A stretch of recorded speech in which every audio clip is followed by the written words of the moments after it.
by Richard. Will give the ball to McClendon. He leaps. Oh! He doesn't get in. He fumbled the football. Carolina holds. The game is over. And Carolina has won the game. With 5 seconds, he's going to throw it. Howard leaps. He has it. Touchdown. Carolina back from the dead to tie the game with 2 seconds to go. There is a flag down, but holy smokes. 2 and 4 in overtime games. Carolina 1 and 3. Here from under center. Give off to Greg Little. Little pulls away. Little is going to score. Carolina wins. Snap back, spot down. The kick is cleanly away. It is good! And it's with a 54-yard field goal. And how about them Tar Heels? They do it! Possible win. Snap, spot, kick away, high enough, long enough. It's good! It's good! Carolina has won the game on a 42-yard field goal by freshman Connor Barnes. In his end zone. The punt, very high. Switzer will have room to return it. He fields it at the 40. Coming near side, Switzer at the 50. Switzer, 45, cuts back at the 40. 35, breaks a tackle at the 30. Still on his feet. No, he's not. Yes, he is. Ryan Switzer for 6. He is doing his best Giovanni Bernard impression.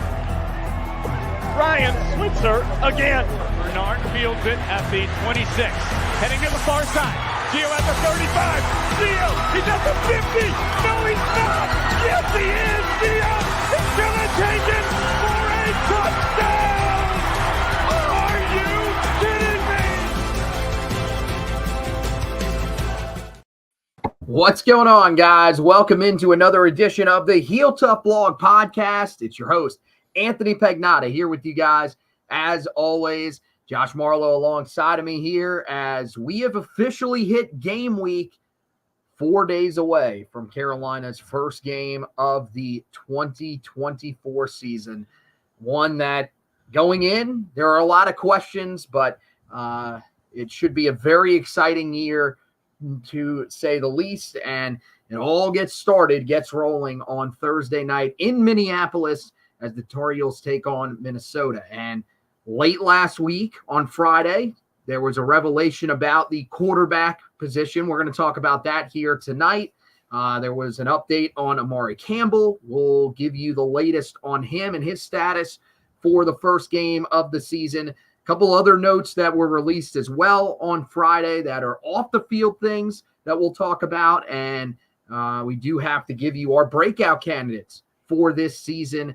5 apiece, and we want to hear your guys as well. Who do you think has a breakout year for Carolina? If you want to give us one name, if you want to give us up to 5, we'll read some of those later on this evening here on the podcast. But we got to start with the update on the quarterback situation because it's the most important thing that's going on with this team this offseason. And Mack Brown spoke to the media on Friday, basically setting the stage for game week. Because it's a Thursday game, that basically serves as a Monday. And so that's how the staff looked at it. And he, as he said, hoping to have the starter 10 days beforehand, he does not. And now he told us the other day that he is preparing to have 2 quarterbacks play in the season opener. Now, the original quote was that he was going to play 2 quarterbacks in the season opener. It was quickly amended by him to say that they will have 2 guys ready to play in the season opener. So this is one of the more confusing things that we've kind of heard from Mack Brown. And so there's a lot of different opinions on what exactly he meant by what he said. When you hear that, Josh Marlowe, what do you think the head coach of the Tar Heels is telling the people about where the quarterback battle is at?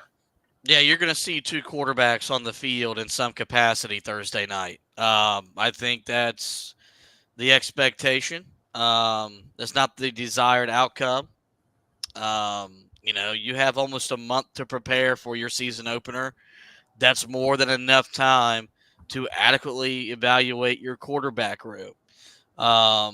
So it's not something that we wanted to see. It's not something that what Mack Brown wanted to see. I do understand it, though. I think you look at this situation as you're on the road. It's going to be a hostile environment against a program that has won under PJ Fleck, but they're also breaking in a new quarterback as well. And so I think, this is a game where I think you'd love to see your quarterback emerge, but you might need the experience of Max Johnson in this game to help you win the game. And we've talked all offseason long about how the schedule really sets up well for Carolina if they win week one to get off to a really good start and position themselves in the second half of the season. And you might need Max Johnson to play, some important snaps for you, even if Connor Harrell might be the guy that's leading this team in the second half of the season. So I think there's a lot of external factors that play a factor into this. I do think the fact that Minnesota is breaking in a new quarterback from the FCS level is a factor, because I think they're going to kind of have the same game plan Carolina has: run the football, shorten the game, and kind of lean on your defense. And so, it's not what we wanted to see. It was always in the cards, and it looks like as of right now, this quarterback battle will extend into the opener on Thursday. See, I think that's the way a lot of people are taking it. I think that's probably – I think it's a possibility, clearly. And I've said that I think what they would do is if a guy starts the game, he struggles, and they think that the other guy, whoever it is, doesn't start, gives them a better chance in the second half, then I think they would turn to that quarterback. I think this is Mack Brown just playing the game, because Minnesota, they were the ones that originally said, we do not want to release a depth chart. So to me, it makes me believe that Minnesota is trying to hide something. I think there's a good chance that with a new defensive coordinator, they're trying to hide what type of defensive scheme they're going to run. And so I think Mack Brown really is just returning the favor. And so he was expected to come out and say something about the quarterback battle. I think they have probably been getting both of these guys ready. Like that comment, when you actually dig into it, it shouldn't really be that shocking that he's got two guys that can start and play significant snaps for you. You've been having a quarterback battle between these two guys for the entire offseason. So, yeah, you would hope that with these guys battling, they've been preparing as if they are going to start. And I think what he's basically saying right there is, look, if we did have to play both of these guys, then they would both be ready to go. I think that's probably what this is maybe he knows who his quarterback is. There's a chance that he doesn't, and that this is a battle that is going to extend into the season.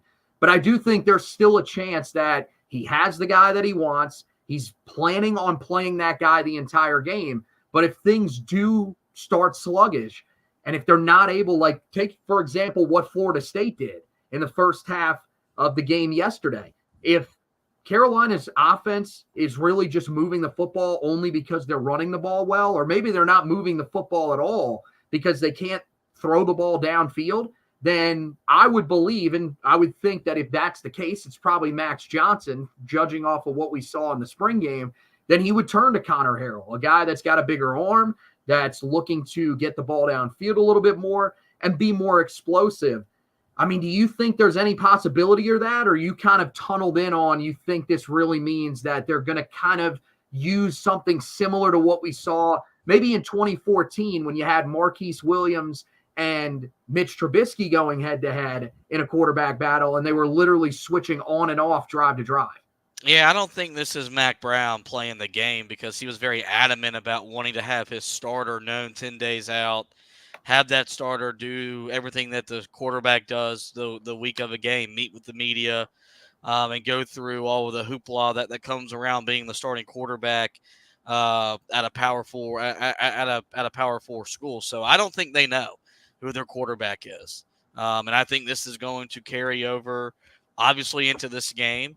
And hopefully, you hope that this guy emerges in this game. But if not, you've got some games after we could really find out who your quarterback is going to be. And so it'll be interesting to see how they divide up if they do use a 2-quarterback system. Is it more like what you saw in 2014 where it was 2 drives for one guy, 2 drives for the other guy? Is it what Brian Kelly did when he had Tommy Rees and Everett Golson, where Rees started the game and Golson started the game, and then Rees would come in and win the game. I think you can see a situation where that happens, where they like Connor Harrell's ability to run the football, use his legs to extend plays, and add another element to the offense. But in crucial situations, you want the guy that's got a 47-12 touchdown to interception ratio taking snaps, and so it's going to be interesting. The thing is that Mack Brown's had a lot of success, whether it was at Carolina or even at Texas, winning with playing 2 quarterbacks. So as much as he doesn't want to do it, he has a pretty good track record of winning games when he has done it. And yes, the game's different now than it was in the 90s or even when he was at Texas. But he wouldn't be foreign to having to have his staff prepare for that type of game plan. So, we'll wait and see. But I think you got to be prepared to see 2 quarterbacks on the field during this game on Thursday night. I think the plan was to actually reveal the quarterback, but the plan was originally to reveal a depth chart too. And so when Minnesota said we're not going to do it, I think that was just the reaction that he was going to bring to the table. Mack Brown is a smart football guy. Like, the thing to me is, if they would have just said, okay, we're releasing a depth chart, and then you come out and say, okay, we're not, we think both of these guys are going to play in the opener, I would then have more reason to actually believe this. But I don't know. There's just something, and for the life of me, I hope they are not doing what you saw Brian Kelly do with Tommy Rees and Everett Golson. I get that worked for that group, and part of the reason why it did is because there was just a lot more talent all around, including on the defensive side of the ball. This crew needs a quarterback that is the guy moving forward throughout the year. And I think eventually they will find that guy if they don't find it in the first game. You said that he's had success running multiple quarterbacks. When was the last time he had to do that? Early, very early in his tenure at Texas, when he did it with Major Applewhite and Chris Sims. And that's a battle that he said when he was talking about it back in 2022, that he hated having to do that because he didn't think that it gave them the most success that he could have possibly given them. Now, you can, of course, look back to his time at Carolina when he did it with Chris Kildorff and Oscar Davenport. The thing that I will say is those guys were 2 completely different types of quarterbacks. I don't know if you've got that this time around. I guess maybe you do a little bit, but Max Johnson, the mobility is there to where he's able to affect the game with his legs. Connor Harrell, it would clearly be a much different ability to affect the game with his legs. You would imagine there'd be designed quarterback runs. With Max Johnson, I don't see that. But yeah, I think, I don't know. I'm still thinking that because he has said that back in 22, and you saw him say early in camp this year he wanted to find that one guy, I still believe that he is going to stick with that and ride it, unless there is something that is very obvious early in the game against Minnesota that this guy just doesn't have it. Then I think he'll go to the other quarterback, and I think there's a good chance you will not see him go back to the guy who started the game. If he looked that bad, he will ride that other quarterback and say, this is the guy that we're using until that guy proves that he is not the guy. So we'll see. Hopefully that's the way that they end up going, because I think we can both agree on this, that the best scenario is the one that I am laying out, which is that they have the one quarterback, but they have the other one ready just in case it's needed, because the changing on and off like we saw it in that 2014 opener against Liberty. That's the reason why that team was in that game, was because every time, you have touchdown drives where they would follow that by putting in the second quarterback.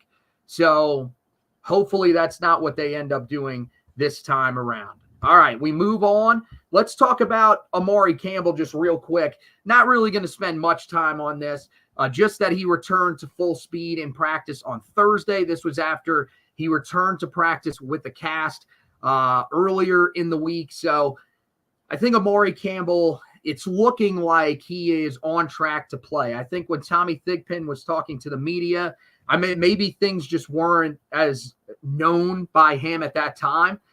Because less than a week later, he's not only back out there, but he's going full speed in practice. So I think as we get closer to game time, it's starting to feel more and more like we're actually going to see him in this game.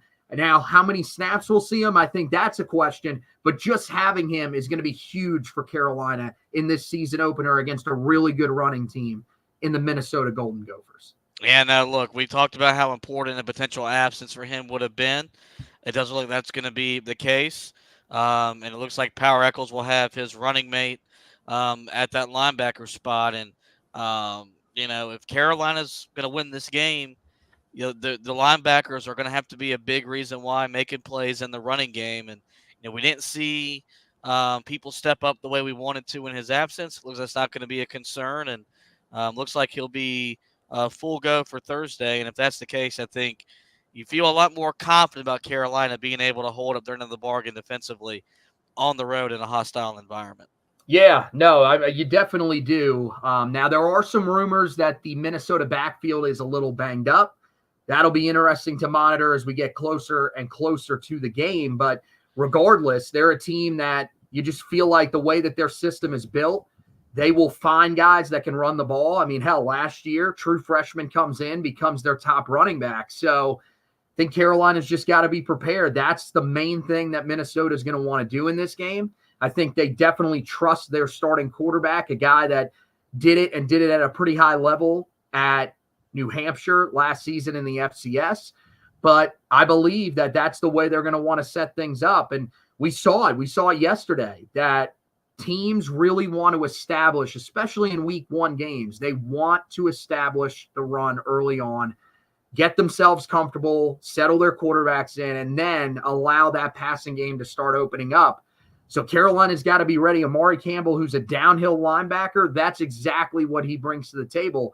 But I will say, one of the guys behind him, whether it's Caleb Lavallee, Cade Law, some of the other guys that were a little further out, I think, in terms of the battle for reps there, like Ashton Woods and Michael Short, those guys have to be ready because there is going to be a point in this game where they are probably going to have to play, whether it's on passing downs because Campbell is a guy that, is you compromise when it comes to dropping into coverage anyways. He's with the way that he plays, that's an area they've had to work on with him. And now with a cast on his hand, that'll make it even more difficult. So I think those guys, they've got to be prepared to play in this game, but having him out there to start is going to be huge if that actually ends up being the case. All right, let's move to some of the off the field storylines.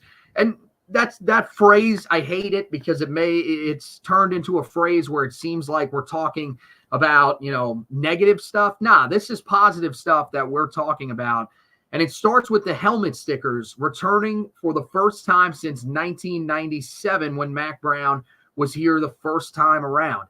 I'm honestly shocked that it took them this long to bring this back because he was a big proponent of it here his first time around. But now they will have the Tar Heel foot stickers that will go on the helmet. Players will get one after a win. Everybody on the team gets one. And then there's certain other things that players can do that will allow them to receive these throughout the season. Here are the ones that Inside Carolina, I think it was Grant Hughes who wrote the article, laid out as specific accomplishments that will get you one now. There may be more that currently aren't known. It's if a running back rushes for more than 100 yards or gains 50% of his yards after contact. I don't know if they give two of those out if you hit both of those, but one would believe that Amari and Hampton will be getting a lot this year. His whole helmet will probably be covered. If an offensive lineman executes a pancake block, that will get you one. If a linebacker has 10 or more tackles, Cedric Gray would have had a ton of these. If the kickoff team stops the opponent inside the 20-yard line, that's a big motivator for a kick return coverage unit that has not been great the last few years. And if you're deemed player of the week on the offense and defensive scouting team, so some guys further down on the roster will be able to get them. What do you make of them bringing back the helmet stickers? Are you a proponent of this, or is this something that you really, frankly, just don't even care about? Absolutely love it. Is their helmet sticker as iconic as Ohio State's, Florida State's, Michigan's? No, it's not. But, when you look at the old highlights from that era, it was pretty cool, pretty unique. The foot is a pretty cool logo. It looks good on the helmet. And, when you're not, and look, yeah, some of those schools are traditional powers that do the helmet stickers. There are some traditional schools that don't, like Bama, USC, Penn State, Texas. They don't do those sort of things. But like for Carolina, man, like I've never been against trying to be different, trying to be unique with the uniform, trying to make the helmets look pretty cool. This will add a different dimension to the helmet. It'll kind of let you know, hey, who's playing well and who's not, because there'll be some guys with helmet stickers and some guys without it. So when this came out Thursday or Friday, was really excited about it. I think it'll look good on the helmet, and I think it'll just be a nice addition. And for those of us that didn't get to experience this in the 90s, we get to experience this as Tar Heel fans. So I think that'll be pretty unique as well. Mack Brown kind of tying his two eras together in Chapel Hill in the form of the helmet sticker. Yeah, I think the fact that it has been done in the past, and it was done during Carolina's best stretch of success, starting with Bill Dooley, continuing with Dick Crum, and then eventually to Mack Brown, I think it makes sense to bring it back. And the thing is if you're saying, well, players shouldn't need extra motivation, my thing would be, what's the harm in there being extra motivation for guys by adding something like this? I will say, you said that there will be some guys that have more than others. I'm concerned about the defensive line room having basically zero. That's probably the one thing, but who knows? Maybe this is what this group needs to, finally get them motivated, and maybe they will actually find a way to get some of those helmet stickers this year. I'd imagine, we didn't see a lot of things on the defensive side outside of the 10 tackles. I'm assuming that if you have a certain number of sacks, maybe a certain number of quarterback pressures, that will allow you to probably get some, because they're going to have to put a decent amount on Kamen Rucker's helmet, especially with what he was able to do last year. But I think it's really cool, and the fact that it's throwing back to nostalgia is awesome. We're not, that, like you said, we are not trying to be like Ohio State, Michigan, something like that, where it's been there the entire time. Like Ohio State, that's an element, that's what makes their helmets. For Carolina, I don't think that's necessarily what makes their helmets, but I think it will be cool for fans to be able to follow, and especially kids, when they sit down and ask their parents, well, what do the little foot logos mean? And you're able to tell them, look, that's a player that's playing really well, as opposed to some other guys that maybe just aren't playing or something like that. So I think it's a cool thing. Another thing that I think is really cool, this was also announced on Friday, is that the Tar Heels have their new radio analyst for the Tar Heel Sports Network. And I think they knocked it out of the park with this one. Former quarterback Bryn Renner, he is going to be the primary radio analyst for the Tar Heel Sports Network this year. And I think this is perfect for so many reasons. First of all, we've talked to Bryn here before. We're actually hoping to talk to him again here soon. I've been communicating with them back and forth. So hopefully I'm planning on having him come on sometime next week to recap the first game against Minnesota and then kind of preview the rest of the year. But man, I think you look at guys that really thrive when it comes to this stuff. I mean, they can really talk. When we had him on, I thought he was phenomenal. And I think quarterbacks are always a good perspective when it comes to covering games, because they are the guys. I mean, everybody studies, but it feels like the quarterbacks are the guys that understand the game as well as anybody. So I really think this is a great hire for the Tar Heel Sports Network. I think there probably will be a little bit more energy in the booth. Like, look, man, I love Brian Simmons. He's a guy that was a huge contributor. Now he's a part of what Carolina does on a game day operation. And I think that's great. But when you listen to some of the radio calls, I just didn't feel like there was a ton of energy. I think that Bryn Renner is going to bring that energy, and it's going to be fantastic. What did you think about that move? Yeah, Bryn's a guy that one of the first few quarterbacks that I fell in love with at Carolina. And he was, it was TJ Yates and it was him.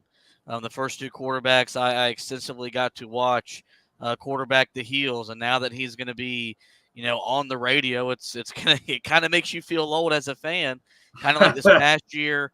When you heard Tyler Zeller or Tyler Hansborough, whoever was on the basketball side of things, calling games with Jones Angel, it's kind of making us age. They needed to find a different analyst in the booth. Like I don't want to go in too much on it, but it's a difficult job, man. Like it really is. So look, we're in broadcasting, so we critique these things and care a lot more than the average fan. Jones Angel is a really, really good play-by-play man. Really, really good. You could tell he loves Carolina. He's passionate about the university, about the program. And yes, you had former players alongside of him, but broadcasting was not something that came natural to them. I think for Bryn, a guy that has been a quarterback, quarterback some good teams at Carolina.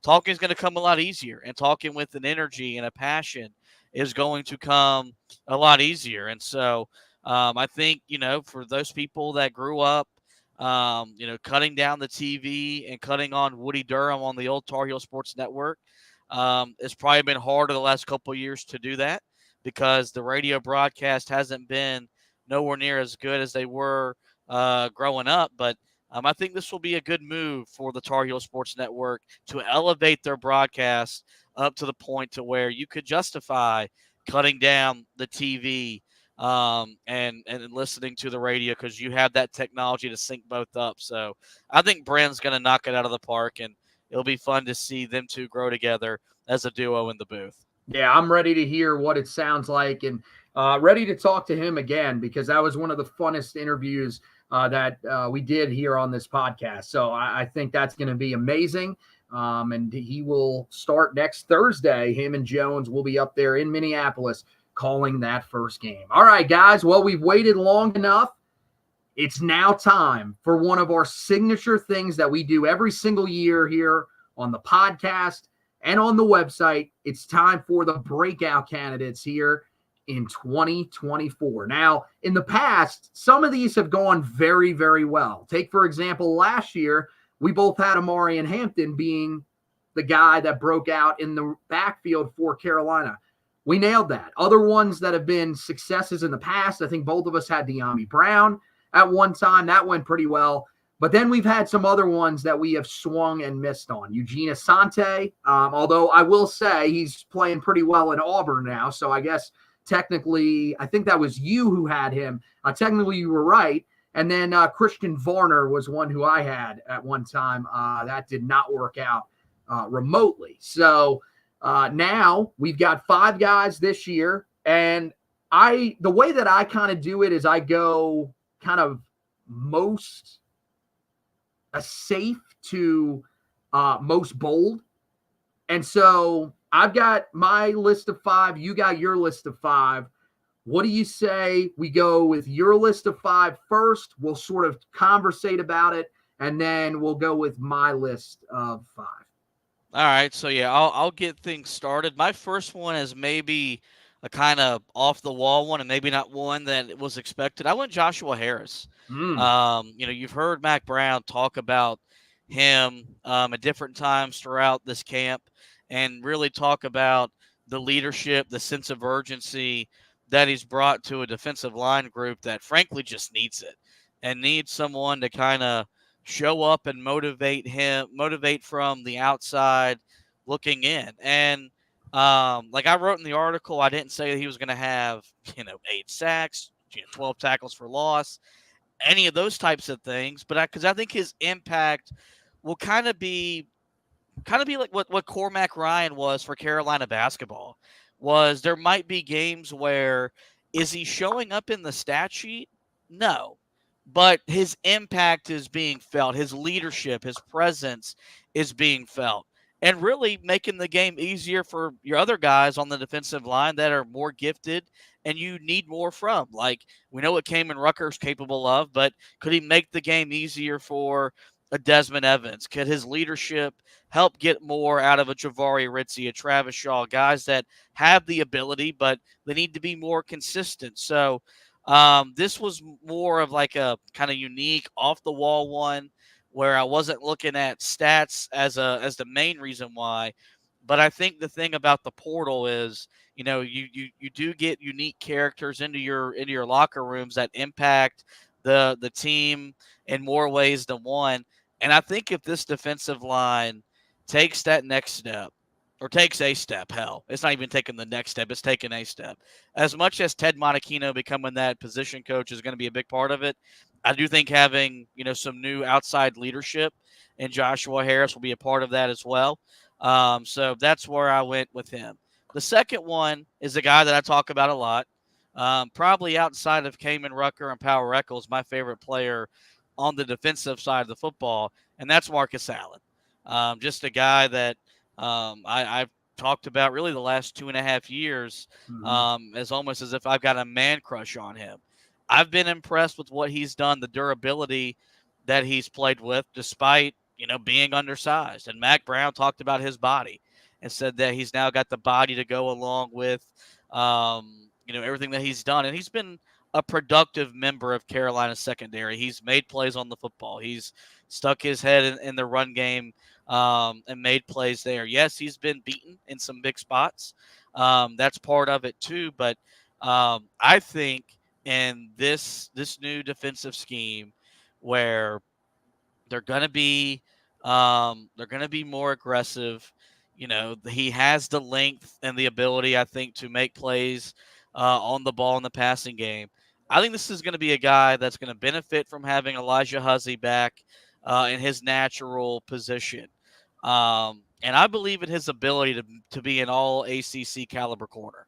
And that's why I put him as a breakout player, because I think this is a guy that could really be to this defense what Des Lawrence was to that 2015 defense, which he was an integral part of that secondary that really helped Carolina secure a spot that year in the ACC title game. Moving on, this is a guy that I'll let you talk more extensively about, but it was Caleb Cost, the guy that's really taken over that star position in Jeff Collins' defense. I think this is a guy that you saw his ability in the bowl game against West Virginia was one of the few bright spots to come out of that game.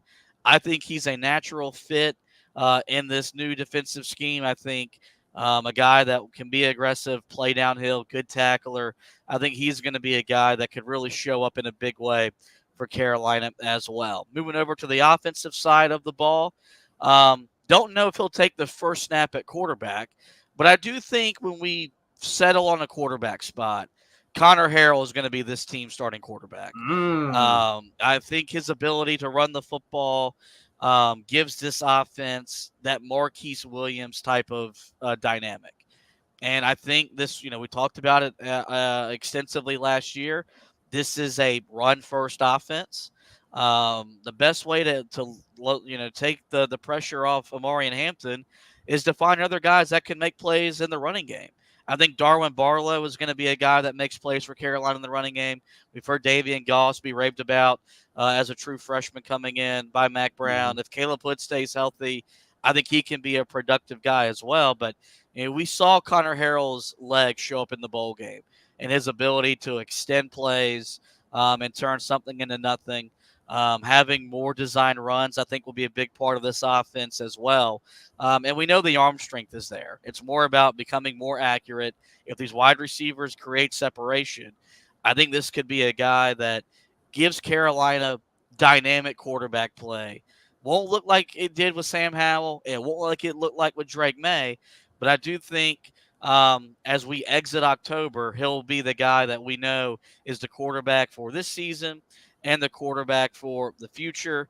And another breakout candidate. I went to the wide receiver room. A lot of questions. There's a lot of talent in that room, but we're looking to find some guys to step up and replace some production that's kind of exited the program the last couple of years.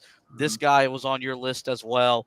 I'll let you talk more about him, but I think Chris Culliver is a guy that's primed to really have a real big breakout season for this team. I think this could be a guy that could, threaten for 800 plus yards and maybe 8+ touchdowns. I do think once Connor Harrell settles in and finds a rhythm as the quarterback, and Chip Lindsey figures out what he likes and what he doesn't like, and he can figure out how to game plan for these playmakers more easily, I think Chris Culliver is going to be a guy that takes that next step. We got to find someone to replace the lost production of Tez Walker. I think that guy will be Chris Culliver, and I think he's primed to be the breakout this team needs at the wide receiver spot. Love this list. Really quickly, by the way, Drake May in the game for the New England Patriots drives the offense down the field, throws a touchdown on a dump-off pass to his running back. Bigger news is that Jacoby Brissett, the expected starter for New England, did get hurt, and that's the reason why Drake May came into the game. So certainly something to monitor with the former quarterback of the Tar Heels as to whether or not he could end up actually being the week 1 starter. I think we all wanted him to start week 1, but certainly not like that, involving an injury to the guy that he was competing against. So we'll monitor that moving forward throughout the night. But yeah, in terms of the list, I think Joshua Harris, believe it or not, was the hardest one for me to leave off. I was debating. It took me probably about an hour to figure out the last guy that I was going to add to the list. It wasn't the last guy that I put on there because it was the most bold was, I think, Chris Culliver as well. But Joshua Harris, I think, is going to have an impact for this group. You mentioned the leadership that he brings to the table. That's certainly something that Carolina needs in that defensive line room. This is a guy, I mean, he's 23 years old. He's got a child. Like, it's just, things are much different for him than some of the other guys that are on this roster and in this room. This room is relatively, young, even still. I know there are some guys that have been in the program for a while, but this is not a group that has a ton of veterans, a ton of fifth-year guys. So I think his leadership will certainly be welcome. And I think when you talk about him, I mean, you were pointing out, sacks, tackles for loss, stuff like that. I think the tackle for loss number you'd like to be, somewhat significant, especially if he's going to play a lot. But the thing for people to know is that he is not a guy that's going to get after the quarterback all that much. He's a run stopper. This dude, Mack Brown said he's up to 325, 330 in the middle of this defense. This is what you need. You need guys that are big like that can stop the run because, yes, the pass rushing at times has been an issue. Last year, you had one pass rusher who was great, and he didn't have help off the outside. But you still have not been able to consistently stop the run. And at times, especially late in the season, you are giving up massive gains. I mean, just go back to that game against Georgia Tech. That's all you need to see. That was exactly the undoing of that team then because your defensive line wasn't getting a push. And don't even get me started on the game against State at the end of the year. Joshua Harris hopefully is that guy that can give you what you need in the middle on run defense. I think Marcus Allen, for me, I didn't put him on there because I feel like, when you play 915 snaps, you've played so much that it's almost hard for you to be considered a breakout player. But I get what you're saying is him taking that next step. And boy, if he could become that next Des Lawrence, that would be huge for this defense because Elijah Huzzy, I think we all trust him. And we trust Marcus Allen for the most part. But consistency was something that he lacked at times late last year. And I think it's in large part to what we talked about when we were discussing the defensive back room. They need to find guys to rotate in and give him a break because he wore down at the end of the season. And that's why he gives up a long touchdown against Duke because you played so many snaps in that game, and then they run another go route down the sidelines, and you just weren't in position. Also, there wasn't safety help over the top, which certainly would help, and we're hoping will be better this year for him. So I could see why you went with him as well.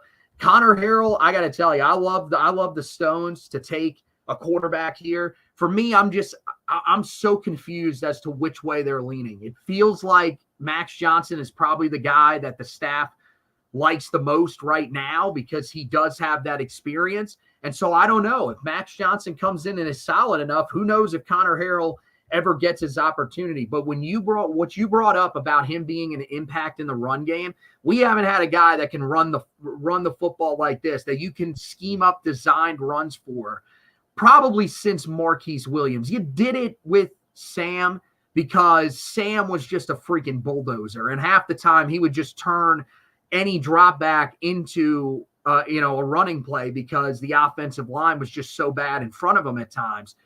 But you didn't really want him taking a ton of hits. Same thing with Drake. This is a guy that's a little bit different because, yeah, he does have a thinner frame, but he's got incredible speed for a quarterback. And so if he gets in there, that's kind of what Chip Lindsey likes to do. He does want to run the football a lot, and being able to run it with your quarterback makes that easier. So if he gets his opportunity, I think there is a chance, certainly, that he could thrive. Now on to my breakout candidates, and you mentioned it. The guy I have at the top of my list, and the one that I feel like is the safest bet, is Caleb Cost, because nobody is being talked about more than this guy right now in fall camp. This was the guy that was raved about, and I was very interested to see what the staff would be saying about him coming off of a spring where he practiced twice with the team because he was playing baseball. And I thought, okay, is he going to be the guy that comes in to fall camp and gets his starting job right back, or is he going to have to work for it? There was never even a question. Even if the staff did say, look, you got to work for it, which they probably did for a motivational thing, he immediately took that spot back. And we saw him in the bowl game. This dude is about as good of a coverage player that you have on this team right now. He was in the hip pocket of receivers all night. He allowed 1 catch on 4 targets. He had 2 pass breakups, which shows you he knows how to play the ball. And the thing is if he's doing that in his first career start, you can only imagine how much better it's going to get as he continues along. It will probably turn into interceptions that create, that are important turnovers for this defense, something that they haven't had a lot of the last few years. I think it's going to be you have to keep an eye on how he's used in this defense, because Jeff Collins is going to want to use a more aggressive scheme. But I think he showed you last year he can tackle well enough, he can cover well enough, and if you can do both of those things at a high level out of the star position, you're going to succeed. Bo Atkinson is my number 2 guy. I don't see any way that this guy does not have a huge season this year. And to me, it doesn't matter even if Des Evans plays well. Unless Des Evans turns into a guy that is literally, unbenchable, a guy you can't take off the field, similar to what Kamen Rucker was last year, because he starts the season with 5 tackles for loss in a game like Kamen Rucker did, you're going to play Bo Atkinson because he, again, has had a great offseason. You saw what he did last year in just 229 reps. He had 19 tackles, total tackles, 4.5 tackles for loss, 3.5 sacks, and 14 quarterback pressures, which were really pretty similar to the numbers, except for the quarterback pressures, as to what we saw with Des Evans taking nearly 500 snaps a year ago. I think there's multiple ways that you can play him. It was said that the staff is looking for creative ways to get him on the field with both Kamen Rucker and Des Evans at certain times. I would expect probably on obvious passing downs.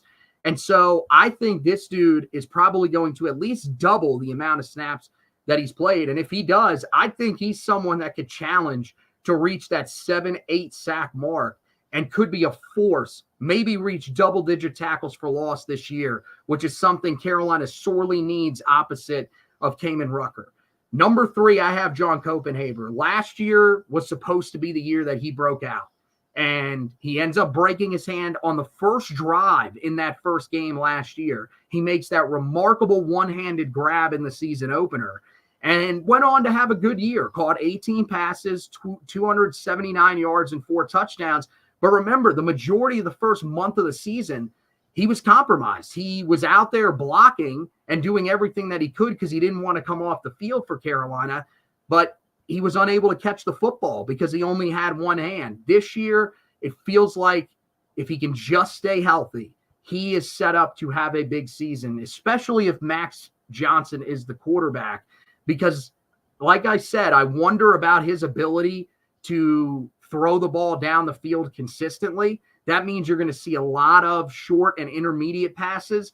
That's where a guy like John Copenhaver can really thrive, even alongside his fellow tight end Bryson Nesbitt, who had a big season last year and should have another big season this year. You move on from him. I think Amari Campbell, back on the defensive side, is set to have a pretty big year. As we told you, he's a guy that is going to be able to help Carolina immensely in the run game. Now, he struggled a little bit in his first start at the end of last season against West Virginia, and he's got to be a little bit more sure-handed tackling-wise, but the staff loved everything that they saw from him last year. That's why he quickly rose to a spot where they felt like if they needed to play him, he was going to be able to play. I think playing alongside of Power Eccles, now having spent a whole season, a whole offseason rather, beside him and having played in that bowl game with him, I think that is going to be a huge help for him. It feels like if this really is a system that is based on just playing without having to think nearly as much as some of the other systems that Carolina's had in the past, Campbell's a guy that I think fits very well into a system that relies on reaction more than perfectly executing a scheme. So I think he's bound to have a breakout season. And as you mentioned, Chris Culliver, look, 800 yards, 8 touchdowns, that's a lot. And who knows, maybe that is what ends up happening. I think it is going to be Gavin Blackwell in the first game of the season, but I think at some point Chris Culliver will have the chance to overtake him because we saw it. And again, it was against Campbell last year, but he immediately came into the game and showed you the impact that he can make down the field. And with Tez Walker gone, Carolina doesn't have that type of guy.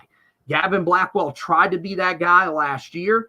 I think that he's got the speed, but I don't know if he has reliable enough hands to be able to count on him. I don't question that with Chris Culliver. I think last year as a true freshman that entered in the summer, that was the reason why he didn't get to be more involved in his first season. This year, I think that ability is there. And I've compared him, going back to when he came out of high school, I compared him to De'Ami Brown because I think he's just that electric. And there's so many different things that he's going to be able to do. He has a much more complex route tree than some of the guys that Carolina has brought in off the recruiting trail, where it's literally just guys that run go routes and posts. No, this is a guy that is going to be able to win in the intermediate game and is going to be able to do some things if you can get the ball into his hands in the short passing game. I think he's poised to have a big year as well. What are your thoughts on my list? And is there somebody that you were thinking of that was the toughest to leave off of your list? Yeah, I'm trying to think if there was someone that I had a hard time leaving off. Probably Bo Atkinson, because there were a lot of games last year where I could just remember us having conversations why his butt wasn't on the field more often. Because you go back to that Miami game, like it felt like that was his coming out party. It felt like he was really going to be a guy that was going to be a big part of what that defense was going to do down the stretch. Granted, that defense fell apart, but that was a guy that I think we both thought could have had more production had he been given more snaps. And I think obviously, I think my list is the better of the two lists. Stunning. But, it's not coincidental that we have Same guys, i.e. Culliver and Caleb Koss. I've had John Copenhaver on my list. I think I had him on the list last year. Mhm. Didn't want to go back to him. Didn't want to be redundant with two guys that I've had as a breakout candidate back-to-back years. But obviously, you guys know I love a good tight end. I know the value in the offense Yeah, you do. with where the quarterback is. I think they're going to have a bigger role. And Mack Brown talked about him very almost emotionally back at ACC kickoff because, like, he talked about how he was hurt and I couldn't get him off the field. Mhm. In a day and time where we worry if these athletes care like they did pre-NIL, pre-transfer portal. Man, John Copenhaver cares. Like, that guy wants to win. And so I hope he kind of has the breakout season that he wants to have. And I think Amari Campbell is a guy that is capable of being that guy. But when you go out on a limb and say Eugene Asante is going to have the type of season I predicted him to have, you're kind of scarred going to that linebacker spot. And if the defensive line doesn't improve, he doesn't maybe have the breakout season that you're expecting him to have. So I think the thing about our list is we have some of the same guys, but there is also some uniqueness to both of our lists. I think mine's a little bit more bold, but the Yes. thing is that if these guys break out like we say they're capable of breaking out, then we're going to have a really, really good season. And right now, we don't know what kind of season we're going to have. I think we can have a good season Mhm. if X, Y, and Z happens. And if a lot of these guys step up like we're talking about them, I think we're capable of having a better season than I think many people expect us to have going into the year. No, I agree with that. And we'll see. We're going to do an edition of the podcast tomorrow where we do our record predictions. But you're right. I think, a lot of these guys, for me, I went safe because, I wanted to go bold and put somebody on the offensive line. The guy that I thought of there was Howard Sampson. But the problem is I have to see that group before I can believe in someone from that group because we don't know. First of all, he's never even started a game. He didn't even start a game last year at North Texas. He played in some games towards the end of the season. He played a significant amount of snaps, but he didn't even start those games. Austin Blaschke, yeah, he was at Georgia. He was competing for starting jobs. He's never started a game before. Trevion Green, I like him. I think there's a lot of potential there. He's never started a game. So, for them, I guess maybe I should go bold. I should have gone bolder and maybe taken a risk on one of those guys, but I couldn't. And then the other one for me that was hard to leave off, I know Darwin Barlow is the guy that's starting at that number 2 spot on the depth chart at running back. I think if he could stay healthy, I think Caleb Hood's the number 2 back, and I think he could have a pretty good year. But I hate it. I don't know if he's going to be able to stay healthy because every time that I think this is the year he stays healthy, he always picks up some sort of injury. He was injured back in the spring. That scares me a little bit too. And so that's why I left him off. And you're right. The past does sometimes contribute to where you go with guys. I believe that might have been why I ended up leaving Joshua Harris off. When you go and say that Christian Varner is going to be a breakout guy and then he almost never sees the field, it is tough to really want to go out on a limb on that defensive line. But no, all of those guys I think are great selections. I think there's a chance for all those guys to have big seasons. And if they do, then yeah, Carolina is set up in a pretty good spot, especially since we feel like some of those guys are on the defensive side of the ball, which we sorely need. Well, let's go through some of the ones that you guys put. And for those that are watching right now, if you want to submit yours in there, please go ahead and do so. But I opened this up on Twitter for some people to weigh in on. And here are some of the ones that we've gotten. Ty Barber at the real Ty Barber on Twitter says, I would hope it's Connor Harrell. And by the end of the season, we are talking about how we've never had such a dynamic dual threat quarterback in Chapel Hill like this before. Now, one of the guys that's a longtime follower of me, Many of you probably know him as @the_Space Pope on Twitter. Cody says Marquise Williams does exist. I would agree with that. I would say that's having a dynamic dual threat like we've never seen before. Keep in mind, Oscar Davenport was very mobile as a quarterback as well, had a lot of success here, and some of the other quarterbacks, including Charlie Justice, remember that he was actually a quarterback back in the day. So I don't know if Connor would quite be the best dual threat we've ever had, but I do think that he's a guy that could bring an element to Chapel Hill that we've been missing for a while now. Yeah, look, if he has the type of season that, reminds us of Marquise Williams, Carolina might be in Charlotte because that's how good Keese was. I mean, we talk a lot about Drake and Sam, and rightfully so. Those guys were in the NFL. You look at what Keese did in 2015. That might be the best quarterback season we've ever seen by Tar Heel. He had more wins than those guys ever had in a season. So, and look, I do think I'm not gonna say that Connor Harrell's capable of putting up those types of numbers, but I think he's capable of having that type of impact where, Keese was a guy that once he became an accurate passer, opened up the deep passing game. Carolina had a bunch, Bug Howard, Ryan Switzer, you name it. They were throwing bombs all over the field. But his ability to make plays with his legs opened up that offense. Same thing for Connor Harrell. So I hope so, man. I hope that's the guy that, when we're watching games in October, that's the guy that's leading Carolina out of the tunnel in Kenan Stadiums on Saturdays. Yeah, I would like it too. I've said it all off season. That's the guy that I want to see win the job because I think, reaching what Keese did. I mean, he ran for over 1,000 yards on the ground in a season. That's a lot, especially with a guy like Amarian Hampton at running back. But I do think that ability, and we've seen it, man. The deep pass ability is there for him.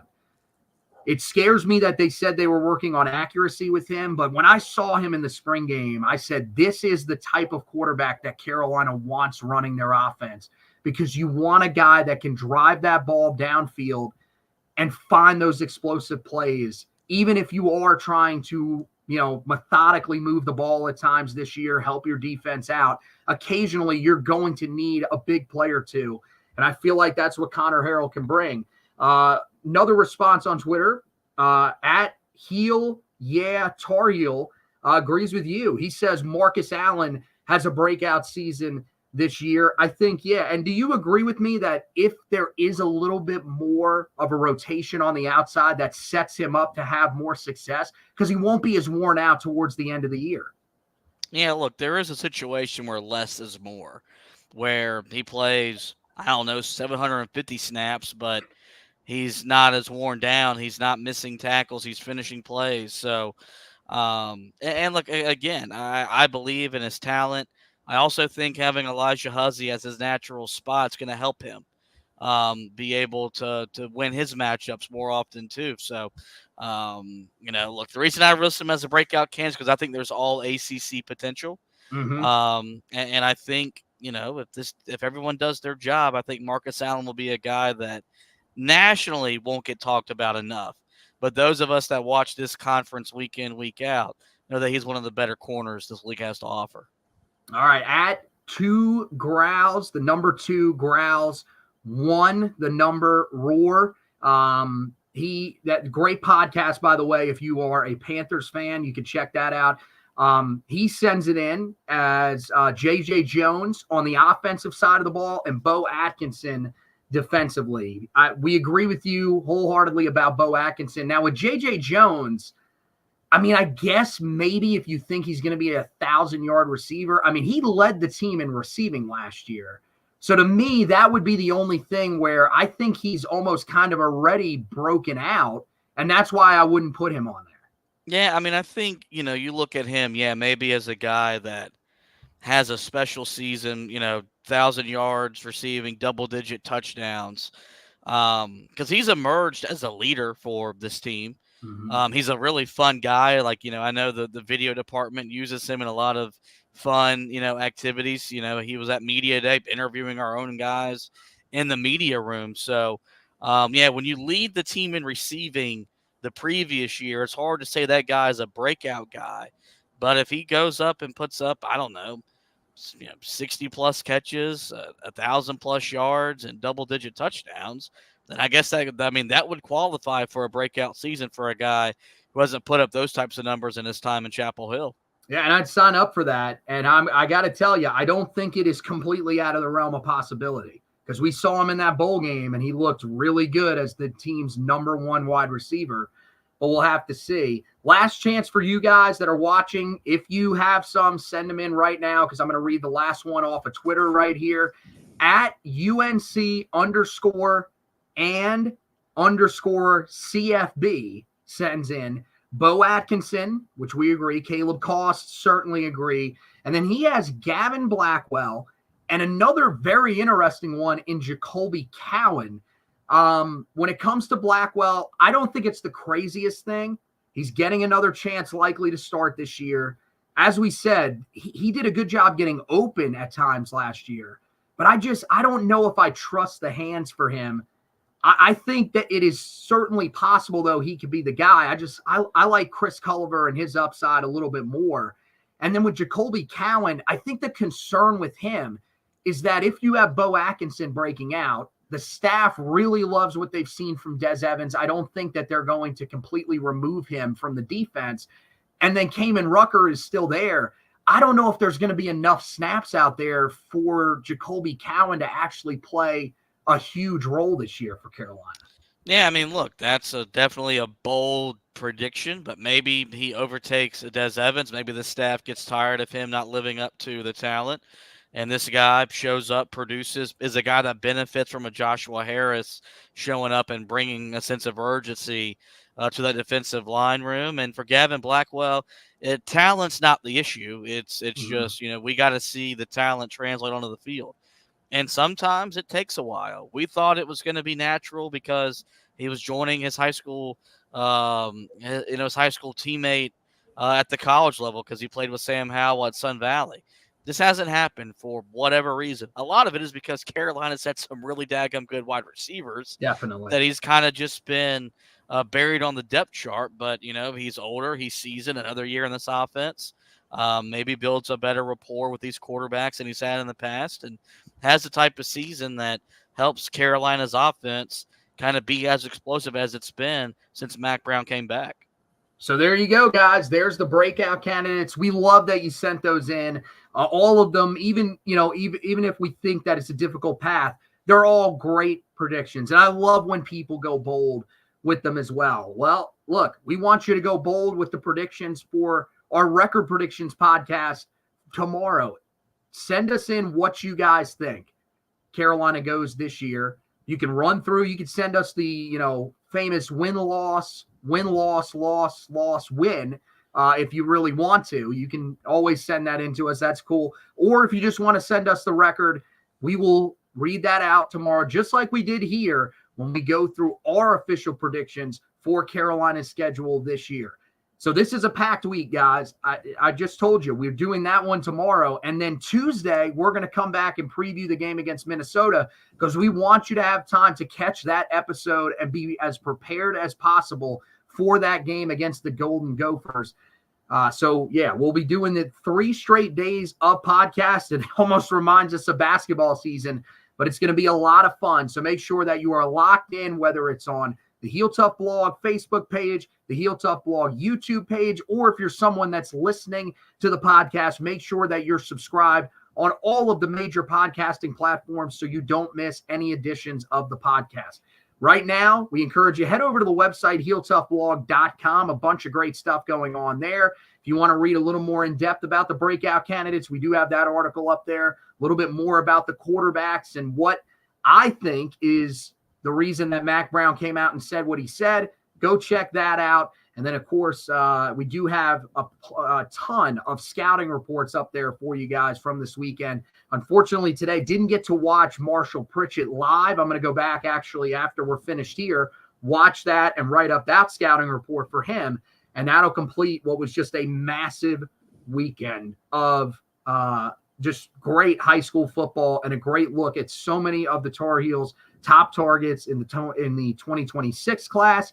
and a guy that they have committed in the 2025 class. So make sure you're heading over to the website each and every day, HeelToughBlog.com, for all of the latest. And, of course, we'll have the preview for you and recap takeaways from that game against Minnesota. That'll be coming out early on Friday morning after the game. The preview will be up on Wednesday for you guys to check out, to have yourself prepared for the game on Thursday evening. So, yeah, we are in the middle of it, guys. It's going to be fast and furious, so make sure that you're checking all of it out. And we're also keeping you up to date on any news coming out from the offseason with Tar Heel basketball. So each and every day when you wake up, or, at least while you're sitting down and drinking your morning coffee or energy drink, check out HeelToughBlog.com for the latest news, opinions, and much, much more. So that wraps it up for this edition of the podcast. Want to thank Josh for hosting with me. Want to thank you guys for watching and listening. And as always, go Tar Heels.